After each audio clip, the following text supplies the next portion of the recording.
جو بعد میں آئیں گی، اور انہوں نے میرے حسن کو دیکھا نہیں ہوگا، بن دیکھے میرے عاشق ہوں گے، بن دیکھے ایمان لائیں گے۔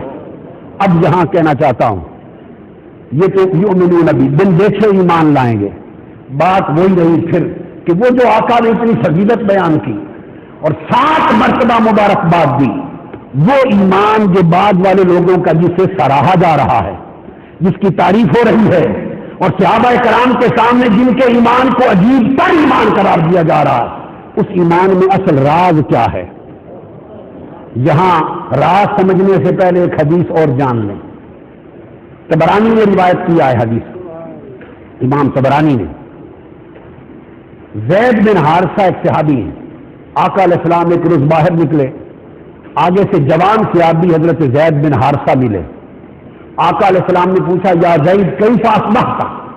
اے زید بن حارثہ بتا تیری صبح کیسے ہوئی، تو نے صبح کیسے کی؟ اور یاد رکھ لیں تصوف کی روح اور تصوف کی حقیقت سمجھانے کے لیے حضور داتا صاحب رضی اللہ تعالیٰ عنہ نے کشف المحجوب میں جو بیان شروع کیا ہے، اس کی ابتدا بھی اسی حدیث سے کی ہے، اسی حدیث سے روح تصوف کو سمجھایا ہے، یہاں سے ابتدا کی۔ تو آقا نے فرمایا تیری صبح کیسے ہوگی؟ خاص زید بن حارثہ نے عرض کی یا رسول اللہ اصبحت مؤمنا، میں نے صبح اس حال میں کی کہ میں مومن تھا۔ عرض کی یا رسول اللہ میں نے حالت ایمان میں صبح کی۔ یہ توجہ طلب نکتہ ہے۔ اس پر آقا علیہ الصلوۃ والسلام نے فرمایا یا زید فانظر ماذا تقول، عرض کیا زید بن حارثہ غور کر کیا کہہ رہا ہے۔ اس کا مطلب یہ ایمان کو اتنی سستی اور آسان شے نہیں ہے۔ صحابی کہہ رہا ہے، صحابی میں نے حالت ایمان میں صبح کی، اور تاجدار کائنات فرما رہے ہیں زید بن حارثہ غور کر کیا کہہ رہا ہے، کیا کہہ رہا ہے۔ آپ نے فرمایا لکل قول حقیقت وما حقیقت قول ایمانک، آقا نے فرمایا ہر شے کی ایک حقیقت ہوتی ہے، بس میں اتنا حصہ ہی سناتا ہوں چونکہ ریلیونٹ ہے۔ ہر شے کی حقیقت ہوتی ہے، بے حقیقت کوئی شے نہیں ہوتی۔ تمہارے بتاؤ ایمان کی حقیقت کیا ہے؟ اس کا مطلب چلا کہ خالی دعویٰ ایمان سے بات نہیں بنتی، ایمان اگر خالی از حقیقت ہے تو دعویٰ ایمان باطل ہے۔ وہ جو آرام کو روکا تھا وہ یہ تھا کہ ابھی تمہارا ایمان حقیقت نہیں بنا، جب حقیقت بن جائے گا تو دعویٰ کرنا۔ تو ایمان کی ایک حقیقت ہے، وہ آج سمجھانا چاہتا ہوں کہ وہ حقیقت ایمان کیا ہے، وہ حقیقت ایمان کیا ہے، اور انہی کی زبان پاک سے بتانا چاہتا ہوں جو ایمان عطا کرنے والے، جو خود ایمان ہیں، جو خود بنائے ایمان۔ آقا علیہ السلام فرمایا، ابو ہریرہ رضی اللہ تعالیٰ عنہ نے روایت کی حدیث، اور صحیح مسلم میں حدیث ہے، صحیح مسلم میں آقا علیہ السلام نے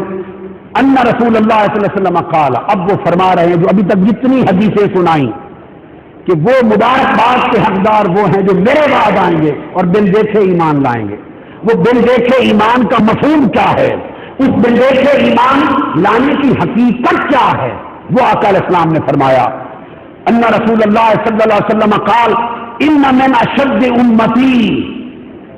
لی حبا، آج لوگ دعوے ہوتے، جس نے تبلیغ بہت کر لی اس نے دعویٰ کیا سب سے بڑا مومن میں ہوں، جس نے مدرسے بہت بنا لیے مدعی ہوا تو مومن میں ہوں، جس نے داڑھی بڑی رکھ لی مدعی ہوا مومن میں ہوں، جس نے سر کا ٹین کرا لیا دعویٰ کیا مومن میں ہوں، جس نے ٹخے پین لیا ننگی کر لی کہا دعویٰ کیا مومن میں ہوں۔ ارے ایمان نہ ظاہری شکل میں ہے، نہ صورت میں ہے، نہ تمہارے جبہ و کبہ میں ہے، نہ تمہاری تبلیغ میں ہے، نہ عمل میں ہے۔ مصطفیٰ سے پوچھو ایمان کی حقیقت کیا ہے۔ میرے آقا نے فرمایا انا من اشد امتی لی حبا ناس یکونون بعدی یود احدهم لو رآنی باہلہ ومالہ، فرمایا یہ جو میں نے تمہیں بار بار تعریف کی کہ عجیب ایمان ان کا ہوگا، 7 بار مبارکباد ان کے ایمان کو جو بعد میں آئیں گے دیکھے بغیر ایمان لائیں گے۔ عرض کی آقا ان کے دیکھے بغیر ایمان لانے کی حقیقت کیا ہوگی؟ فرمایا بن دیکھے ایمان لانے والوں کی حقیقت جن کا ایمان مقبول اور لائق مبارکباد ہے وہ یہ ہوگی، فرمایا اِنَّ مِنْ أَشَدِّ أُمَّتِي لِي حُبًّا، وہ بن دیکھے مجھ سے عشق کرتے ہوں گے، بن دیکھے مجھ سے عشق کرتے ہوں گے۔ ممکن ہے کسی کو خبط ہو، خیال ہو، گمان ہو کہ میں نے ترجمہ حب کا عشق کر دیا، میں نے غلط نہیں کیا۔ اگر خالی حبن آتا تو ترجمہ محبت کرتا، اگر لفظ آتا خالی حبن تو ترجمہ کرتا محبت کا۔ ارے حب اور محبت تو ہوگی محبت، اور اگر محبت پر اشد کا لفظ لگ جائے، شدید و حبن ہو تو شدید محبت، اور مصطفیٰ نے شدید بھی نہیں کہا، فرمایا اشد نہیں حبن، شدید سے بڑھ کر ٹوٹ ٹوٹ کر محبت کرتے ہوں گے۔ ارے جہاں محبت کی حد ختم ہو جائے اور محبت اشد حبن بن جائے اس کو عشق مصطفیٰ کہتے ہیں۔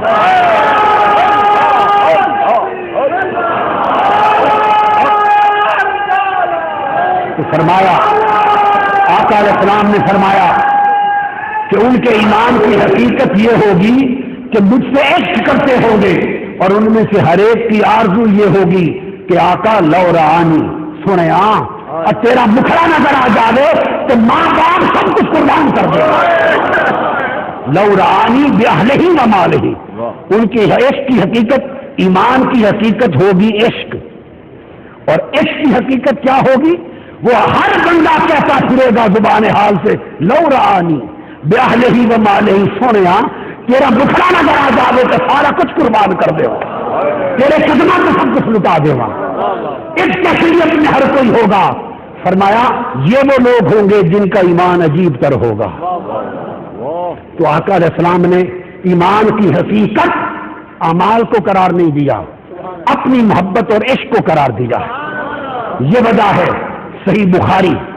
صحیح مسلم، ترمذی، ابو داؤد، نسائی، ابن ماجہ اور 50 کتب حدیث میں، 50 کتب حدیث میں یہ حدیث کثرت کے ساتھ مختلف طرق اور روایات اور اسانید کے ساتھ آئی ہے کہ آقا علیہ السلام مال غنیمت تقسیم فرما رہے ہیں، ایک شخص نے آ کر بے ادبی کی، ایک شخص نے آ کر آقا کی بارگاہ میں گستاخی کی، سیدنا فاروق اعظم تلوار لے کے کھڑے ہو گئے، آقا اجازت دیں تو اس بے ادب گستاخ کا سر قلم کر دوں، روک دیا کہ ابھی اسلام طاقتور نہیں ہوا، لوگ کوئی تانا نہ دے کہ آپس میں مارنے لگ گئے۔ جب وہ پشت کر کے حضور کی طرف چل پڑا، پشت کر کے چل پڑا، حدیث میں آتا ہے کہ وہ مڑ کے چل پڑا، تو اسے حضور کی طرف پشت کرنے میں